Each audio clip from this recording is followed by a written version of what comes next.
राष्ट्रसंत तुकडोजी महाराज की कर्मभूमि गुरुदेव नगर की स्थिति बदलने का बीड़ा ग्राम पंचायत ने उठाया है। गुरुकुंज मोजरी के गुरुदेव नगर में शराबबंदी के लिए ग्रामीण एकजुट होकर ग्राम सभा में प्रस्ताव पारित किए। ग्राम पंचायत सीमा के अंतर्गत गुरुदेव नगर और मंजुल माता नगर में शराब, वर्ली, मटका, जुआ आदि का अवैध कारोबार चल रहा है। इससे यहाँ का सामाजिक माहौल खतरे में है और यहाँ की महिलाओं ने इसके खिलाफ आवाज उठाई। इसी अभियान के परिणाम स्वरूप ग्राम सभा की बैठक में शराबबंदी का प्रस्ताव पारित किया गया। इसके लिए सरपंच वैशाली धूमोने, पुलिस उप निरीक्षक सुरेश शिंदे, उप सरपंच मिलिंद कालमेघ, ग्राम सेवक विनोद खड़से, ग्रामीण और ग्राम पंचायत सदस्य एकजुट होकर गाँव में शराब पाबंदी का प्रस्ताव पारित किए।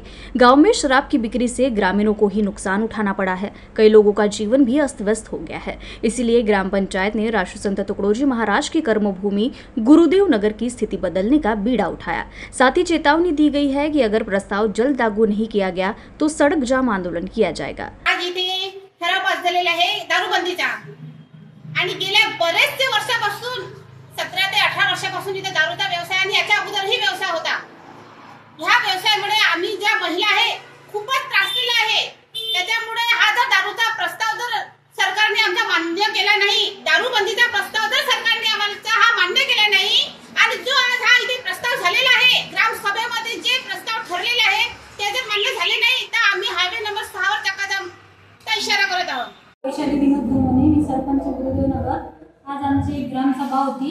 दारूबंदी या विषयावर आम्ही एक ग्रामसभेत ठराव पास केला आणि दारूबंदी हा विषय आजच्या ग्रामसभेत होता। आमचं गाव राष्ट्रसंत तुकडोजी महाराजांची कर्मभूमी आहे। राष्ट्रसंत तुकडोजी महाराजांची कर्मभूमी व्यसनमुक्त असावी अशी आमची सर्व महिलांची इच्छा आहे।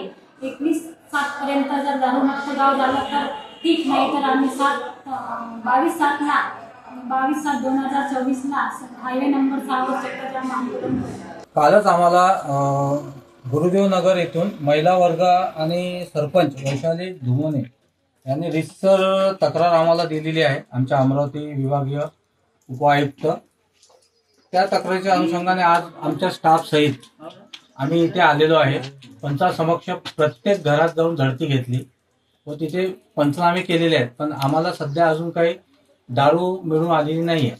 तरी मी सगळ्यांना समज दिलेले आहेत, पोलीस पाटला समक्ष व सरपंच समक्ष यांना समज दिलेले आहेत, पंचनामे पण केलेले आहेत।